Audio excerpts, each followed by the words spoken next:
How's it going, everyone? Jiivita here with a epic new patch. This is release 199. This has like so much stuff in it. This is like one of my favorite types of patches. It doesn't really add like big, huge, new fancy features. So it's a lot of quality of life improvements, bug fixes, improvements upon existing systems, and just a whole lot of awesomeness. So the very first thing is that we have new props. So these are tables and chairs. As you can see, they're made out of wood, and the color is determined by the wood used, kind of like just about everything else in the game. You can use chisels to rotate these around if you get them going the wrong direction initially, or you can just break them and replace them the right way once you figure out how the rotation works off the bat. So that's pretty nice. These are crafted in the refinery. They only need level 1 of the decorations crafting skills, and let's see here, it's just a little bit of iron, nails, wood, and glue. Does not require any power or spark, so these are pretty easy to make. The chairs, they do not have like partial block physics, so this chair counts as like an entire block, and there's no way of like really interacting with it to actually sit on it. So maybe that's something that's coming in the future. However, I mean, they're just awesome. We now have stuff to better decorate our homes. Of course, you could just take a chisel and basically build your own furniture, but it's pretty awesome that now you have some stuff like this, and maybe you could probably come up with some interesting things to maybe put on top of the tables.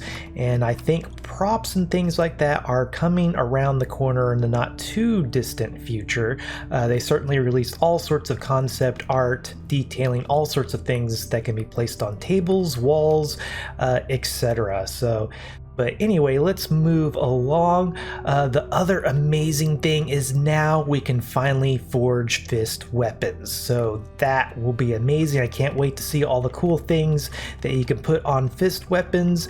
You can make them do even more ridiculous amounts of damage, or maybe increase the range of them, the durability, just all sorts of things. I just can't wait to see what you can do with those. Also, on the crafting side of things, a whole slew of rebalances have taken place. So now previously unused resources now actually have a use, or at least more of a use than maybe they currently did. Some of the ones I found in the extractor are additional recipes for thank goodness syrup. So now you can finally use your hundreds and hundreds of raw strawberries to make syrup, which then will allow you to make sugar. So it's not 100% dependent on saps. So that is amazing right there. Also, we have wax. So now we can craft wax from waxy earth yams. So finally we have something to do with all those waxy earth yams other than turn them into the energizing food, I think is what it's called, which just simply made your energy bar bigger, which was, I don't know, I didn't find that to be very useful. But if we come over to the knowledge tree, we can see that the knowledge tree has actually had major improvements. So you can click on these resources and it actually tells you where they come from. So right here we can get edible lamella from these 3 different surface resources. They even have like the different seams and gems, so like ancient tech component, so it's found at the mid altitudes, location under areas of moderate elevation. So basically you want to go somewhere that's kind of a little bit higher than average, and it's typically found under stone, which isn't that exactly helpful to us. But if you come up here, and yes, here we go. So like rough sapphire, sapphire seam. Oh, here we go. Sapphire seam. So again, mid-altitude, so sapphires are found under hills, areas of moderate elevation, so there you go, there's your hills, and found under ice and glaciers. So if you can find icy and glaciery hills, you're good to go for sapphires. So for rubies, you can find them at low altitudes, under areas of low altitude, so you want to be, so kind of average surface area probably, and found under sand, so that would tell you to go to deserts. So just amazing. And yeah. Some of the other rebalancing that I've managed to notice is now brick mixture uses ash and mud. So now finally these blocks actually have a use. So a little unfortunate that brick is now harder to make, but it's also nice that you can just dump this stuff that you probably already have just laying around anyway. Maybe not so much mud, but I know I have quite a bit of ash. And coming back around to the wax appears to be used, if you look at the description, it says can be used to give blocks a shiny polished finish. So wax appears to be used for basically any type of decorative block, so it's used for decorative rock as well as decorative wood.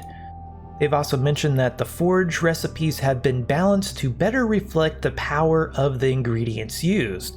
I looked over several of the forging ingredients and I can't say I can really tell a difference.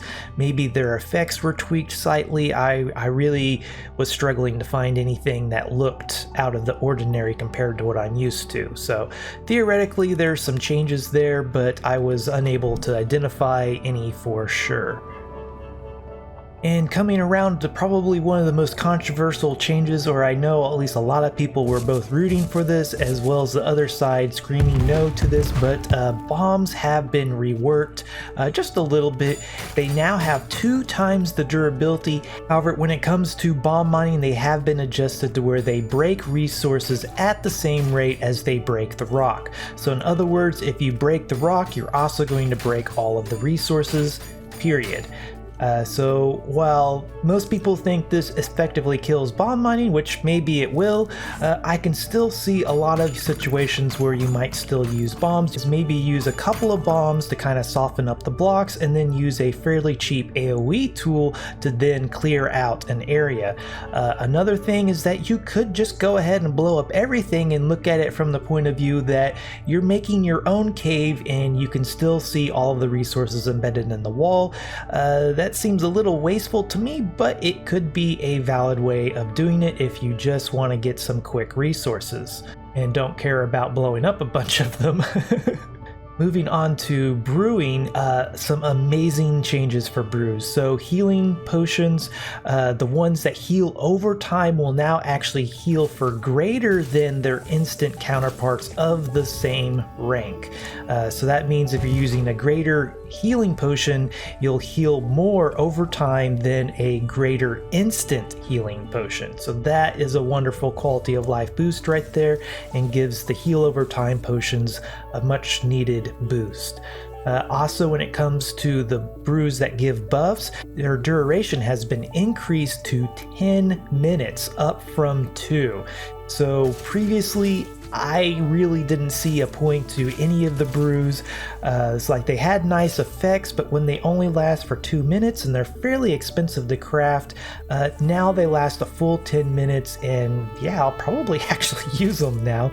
So 10 minutes of extra damage or 10 minutes of light, that is pretty awesome, and I'll certainly be reinvestigating all of the brews. I also believe that they tweaked them to be a bit easier to craft, so let's take a look at some of the crafting recipes for a moment.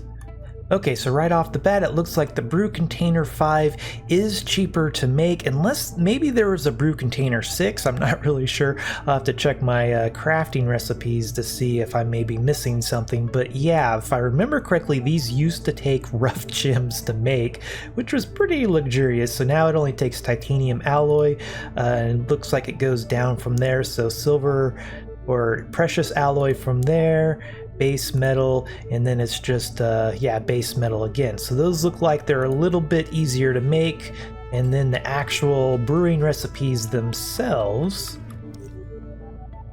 So one thing they did call out specifically about the brew recipes is now the Rage and Focus brews are substantially easier to craft. Not only do they require a lesser brew container, but yeah, channeling oil, pedal, these are like no big deal at all. Previously, you had to have the highest level of brew container, plus some other annoying things that off the top of my head, I don't remember what they were, but yeah, just bucket of milk, brew container 2, channeling oil, no big deal whatsoever. Only takes 500 power, so you do at least need a little bit of power, but nothing extravagant. And it looks like we do have the Mega Aggravating and Calming Brews. I'm not sure when those snuck in. They did mention that they were added quite a few patches ago, but then it seems like maybe they didn't quite make it in. So these are actually in the game now, so they do require Brew Container 5. Of course, they are a Mega Brew, the highest level. So that will be pretty interesting to play around with for hunting. So some amazing changes for brews. I can't wait to retry some of these out, particularly the strength brews, because if I remember correctly, the mega strength brew will essentially double, or well, rather maybe give you 100% extra damage. So yeah, for 10 minutes, looks like the highest level is still kind of involved. It needs a boost oil syrup, fortified water, so I guess that's not actually that bad. And yeah, you can craft 100 at a time, so with mass craft, so that's pretty nice. So finally, moving along from crafting, some rebalancing to basically resource distribution, world regeneration. This whole kind of thing has been addressed. So amazingly, now we should be able to find gems more frequently in the caves. So potentially, instead of having to mine through solid rock, you could actually find some caves on Serpent Serenity to get your first diamond. So that will be amazing quality of life improvement for new players. Also, glowing mushrooms should be more common, and not to mention all of that, the world regeneration has been tweaked and improved, so now world regeneration will kick in after 4 hours if somebody visits the chunk. They not only have to get closer to the chunk to count it as being visited, but if they leave that chunk without making any changes, then world regeneration will resume within seconds, not hours. So in other words, just walking through an area will not reset world regeneration. However, if you go into the chunk and you say remove some blocks, then that will restart that 4-hour timer, but that is still pretty awesome. Previously, it took like 12 hours and change for the timer to even kick in, or world regeneration to even kick in, and if anybody got anywhere close to that chunk, it would stop and then reset that timer. So but also they fixed a bug to where basically world regeneration, like if you didn't actually regenerate blocks, then the surface resources wouldn't be regenerated. So basically all the surface resources were being picked clean, and if nobody made any changes to the blocks in that area, then those surface resources simply wouldn't come until some sort of change was made, and then it finally regenerated and then triggered the surface resources to come back. So that has been addressed. So theoretically, here in a little bit, I'll be going out and getting all sorts of surface resources and hopefully a freshly restocked world. So I can't wait to do that. This should help dramatically with the rare resources such as simmering orbs, exotic earth yams, and sweet beans. So very, very nice change. Moving on to some quality of life changes, numerous changes have been changed to how starving, atmospheric, and just damage in general. So now from atmosphere and starving, you take damage more often, but I believe it's going to be in smaller chunks. They said that the DPS that you sustain from it hasn't changed. It's just now it should be much more obvious that you're starving. So your health bar should shake some more, and there'll be some other visual cues, and you'll take damage more often, presumably in smaller chunks. And now, as you can see down here, there is a marker on your stamina bar. So when your stamina bar gets down to this mark, that is when you start to starve. So now you know how long you can make it before you start taking damage. So very nice change right there. Also, the Full Up buff has been changed to be the same color as other food buffs, I guess to highlight that it is in fact related to food and not some other random effect. Life addition to the chat menu is now there is a key binding for the options. So I can hit left alt and it will open up this options tab right here. And if you're using a controller, presumably you could just kind of use the D-pad to navigate through this menu. So that is pretty awesome. Presumably the controller will have its own version for the options. So yeah, I can hit triangle to open and close this. So very nice. Use the D-pad to navigate through this. Another addition to the main menu is now down here there are community links, so if you click on these it'll open up your default web browser that goes directly to either the Discord or the Boundless forums. So that is very nice. As far as PS4, I don't know if Boundless I don't know if Discord even works on PS4, so that's kind of interesting to whether or not the PS4 community gets that particular button, as it might not be very useful to them. But also the shop, or the cash shop, has been moved to the main menu. I guess there was some feelings of new players felt like they were being forced into buying qubits with real money, so now the exchange and the actual cash shop has been kind of separated out, and you get this kind of welcome informational panel here, and so this is where you now will go to buy qubits if that's something you want to do. Also, the Gleam Club membership has been moved to here, so pretty interesting. So if we go over to the exchange, now we just have the rewards, plots, outfits, and extras. Nothing about spending real money. So very nice. I believe there's also a way that maybe through like parental controls you can hide the cash shop altogether. And while we're talking about the cash shop, if you are a Gleam Club member, you can now change your appearance for free. So that is pretty darn amazing. I know a lot of players were a little bit unhappy that they could do advanced tinting, however they still had to buy the actual token to change their appearance. So now I can take whatever color I want and then hit accept, and it will change my appearance. So that's actually that's nice. Here, let's just go ahead and take that for now. So very, very nice. So yeah, you could change your character pretty much as you want. Each day of the week you could have a different look, so that is pretty amazing, and a nice little buff to the Gleam Club membership, and it's still cosmetic, so there's no worries of pay to wins. Another amazing quality of life addition is now the Atlas has a much more clear, basically heat map, I guess. So now blue is basically kind of low density. So this is Surf and Serenity looking at diamonds. It goes from blue to green to yellow, and then finally into white for the highest density. So you can see pretty much all diamonds are considered low density, which, yeah, I think we can all agree that relative to other resources, diamonds are fairly low density.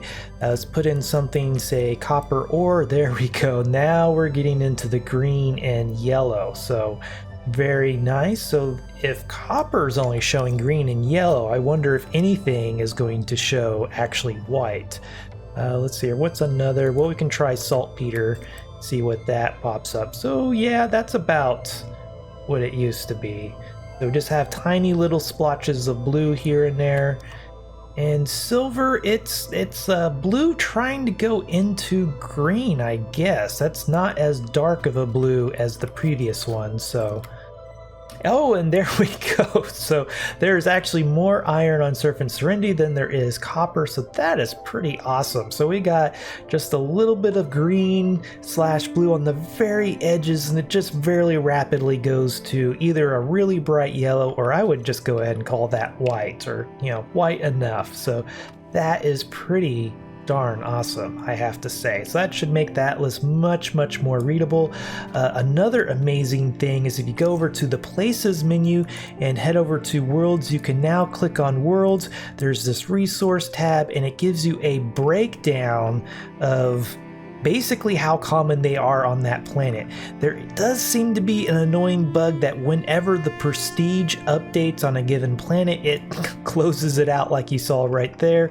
But depending on, I don't know if it's dependent on the planet you're actually on, or if it does it for all of them when they update, But yeah, eventually that'll get fixed, and this should be very nice for figuring out, oh, where should I go to get sulfur fragments? So there's a section for the embedded resources like copper, iron, all the way up to gems, as well as all of the surface resources. So that is very, very nice, especially when they get this little bug resolved.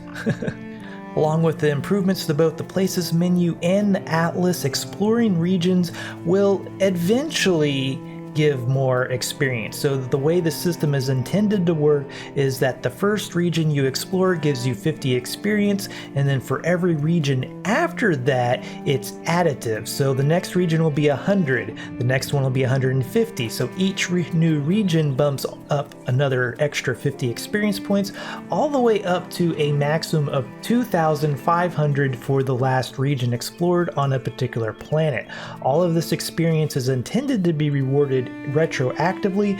However, they did have a bit of a snafu or something that players were logging in and getting massive amounts of experience, so they rolled that back just a little bit. It's going to come later once they get the kinks worked out of that, but eventually exploring planets will be very advantageous as far as experience, and it should be rewarded retroactively, so you could go out exploring now and reap the benefits later on. So very, very nice.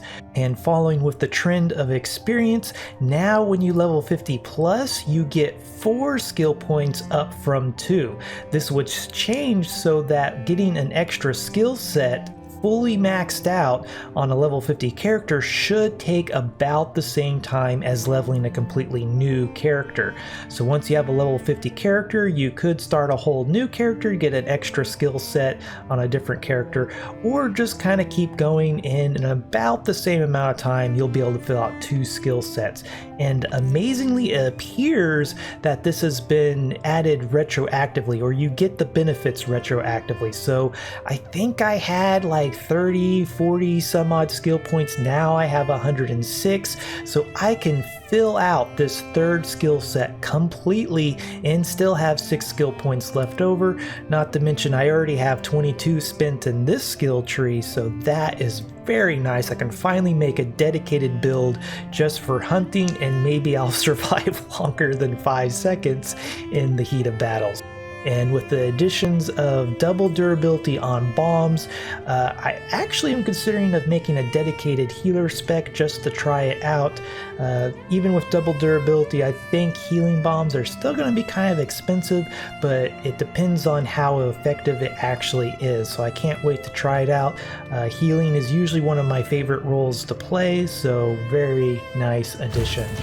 Some other tweaks, balances, and fixes that were added is now it was actually listed as a bug fix, apparently this was supposed to be from the very start, but now elemental creatures have a chance to spawn from meteors on level 4 worlds. So that is very nice. That will allow players to make the protection or the atmosphere protections foods before they actually go to that atmosphere. So previously you just had to kind of go there and kill some elemental creatures to get the shards that you then needed to craft the food to be able to go there in the first place.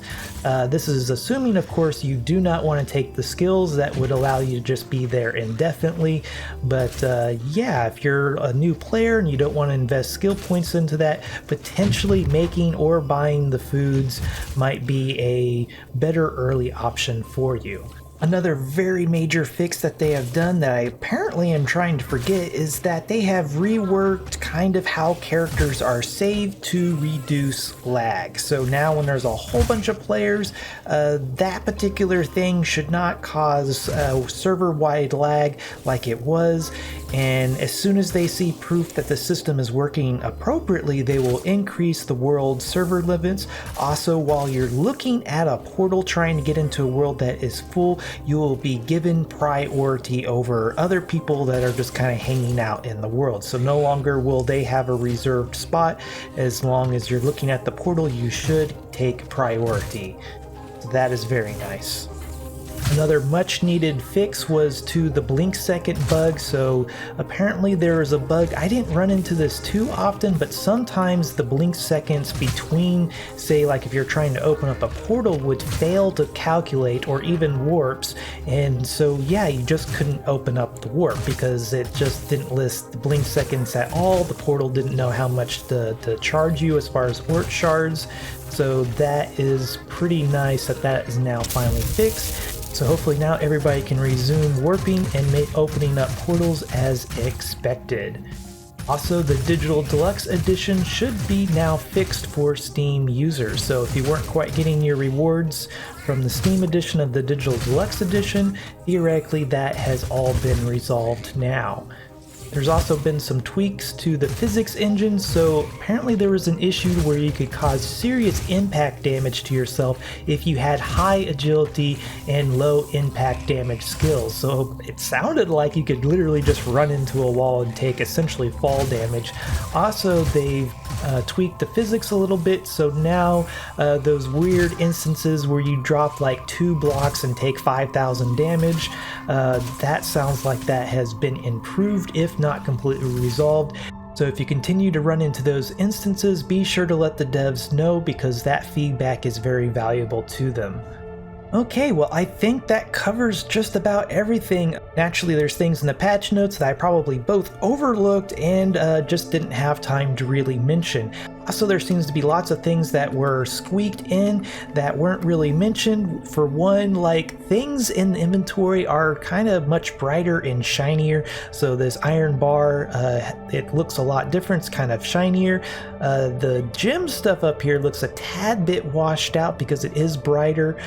Also, the light epic seems to be much more intense. I don't think the light range has really increased. It's just now when you light up dark areas with it, it's much brighter and crisper, where it was just kind of very ambient, I guess, before. So lots of little tweaks here and there, not to mention there's probably all sorts of crafting recipes that have been changed, modified, rebalanced that I just wasn't able to find. But all in all, amazing changes. World regeneration's now better, brews are now better, 10-minute brew buffs, oh my goodness, that's going to be amazing. The bombs, that's kind of controversial. Some people really love bomb mining, some felt it was overpowered. I have to say there are a couple of times I went to tier 6 planets, like I went to Shadow tier to get topaz. I came home with just shy of 900 topaz after just one food buff, so that was kind of ridiculous. But anyway, enough rambling. This was Jiivita. Thanks for watching. If you liked this video, be sure to hit that like button, subscribe if you want to see more like this, and if there's anything you didn't like, please let me know down below. Also, if you like my channel, want to get cool perks, check out my Patreon page. Until next time, peace.